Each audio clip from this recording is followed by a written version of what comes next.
প্রিয় বোয়ালখালী প্রেস ক্লাবের সভাপতি, সাধারণ সম্পাদক, সকল সদস্যবৃন্দ এবং উপস্থিত সকল প্রেস মিডিয়া ও ইলেকট্রনিক্স মিডিয়া সাংবাদিক ভাইয়েরা, আসসালামু আলাইকুম। আমি মোহাম্মদ হাজি নুরুল ইসলাম, পিতা মৃত্যু কোরবান আলী, মাতা মৃত্যু মাদামা খাতুন, গ্রাম পশ্চিম গুলন্ডি 7 নম্বর ওয়ার্ড, নুরুল ইসলাম কন্ডাক্টরের বাড়ি, পৌরসভা বোয়ালখালী, চট্টগ্রাম। আমি পেশায় একজন সাধারণ কৃষক। আমার পরিবারের সদস্য সংখ্যা 7 জন। তন্মধ্যে আমার এক ছেলে জাহেদুল আলম প্রতিবন্ধী, এক মেয়ে প্রতিবন্ধী শাহনাজ আক্তার পাক প্রতিবন্ধী, কথা বলতে পারে না। আমার বর্তমান বয়স 70 বছর। আমি কোনো মতে আমার পরিবার পরিজন নিয়ে পরিবারের ভরণ পোষণ কোনো প্রকারে দুঃখ কষ্ট করে চালিয়ে যাচ্ছি। আমি দীর্ঘদিন যাবৎ হার্টের অসুস্থ এবং বিভিন্ন রোগে আক্রান্ত।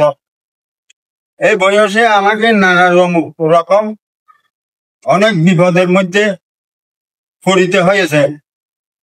প্রিয় সাংবাদিক বৃন্দ, আপনাদের মাধ্যমে আমি জানাতে চাই, 2014 সাল থেকে আমার ছোট ভাই আব্দুল হাকিম এর নেতৃত্বে আব্দুল সালাম ফেরদৌস বেগম, আবু সুফিয়ান জুয়েল, আবু তৈয়ব হৃদয়, দিদারুল আলম, রিফা আক্তার ও ফরিদা বেগম মিলিয়া তারা একটা সিন্ডিকেটের মাধ্যমে আমার ফরিদা বাড়ি ভিন্ডিয়া বসত পারে যাবতীয় সম্পত্তি পূর্বক দখল করিয়া রাখিয়াছে, আর বাদ বাকি দখল করার পায়তারায় অপচেষ্টায় লিপ্ত রইয়াছে।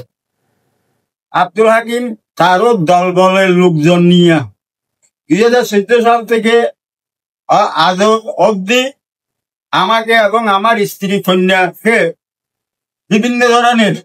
বিভিন্ন ধারায় অবৈধ মেয়েকে টাকার বিনিময়ে মিথ্যা কাবিননামা, জালিয়াত কাবিননামা সৃজন করিয়া মিথ্যা যৌতুক মামলা দিয়া হয়রানি করিয়া আসিতেছে। 2014 সাল থেকে আজ অব্দি তারা আমাকে প্রায় 26-27টা মামলা, মিথ্যা মামলা আসামি করিয়েছেন। এর মধ্যে চাঁদাবাজি, আত্মসাৎ, চুরি, ডাকাতি, নারী নির্যাতন, বিভিন্ন জালিয়াত সহ বিভিন্ন ধরনের মিথ্যা মামলা আমাকে ও আমার পরিবারকে আর্থিকভাবে অনেক ক্ষতি সাধন করিয়াছে। বর্তমানেও আরো একাধিক বোয়ালখালী থানা কোর্টে ডাকাতির মামলা আরো অন্যরকম মামলা দায়ের করেছে বলে জানতে পেরেছি। এর মধ্যে 14-15টির মতো মামলায় আমি খালাস পাইয়েছি মহামান্য আদালত থেকে। বাকি মামলাগুলো চালাতে আমার বর্তমানে আমার সহায় সম্বল বাড়ি বিটিয়ে বিক্রি করার মতো পরিস্থিতি তৈরি হয়েছে। এইসবগুলো মামলার একটাই উদ্দেশ্য, আমার কয়েকৃত বিষয় সম্পত্তি বাড়ি বিটিয়ে তাদের নামে লিখে দেব, না হয় বিভিন্ন সময় আমাকে জানে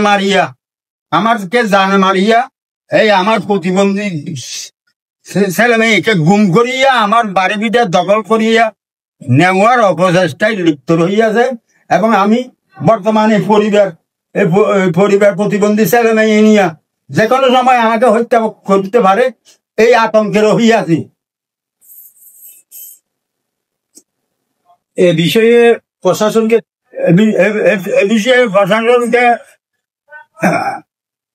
প্রশাসনকে আমি মামলা করতে পারি নাই পয়সার অভাবে। প্রশাসনকে এমনি জানাইছি, আগে জানাই এইগুলো মামলা টামলা এখানে আমাকে প্রাণনাশের হুমকি আমার বাড়ি মিলে এগুলো প্রশাসনকে আজ জানাতে পারি নাই।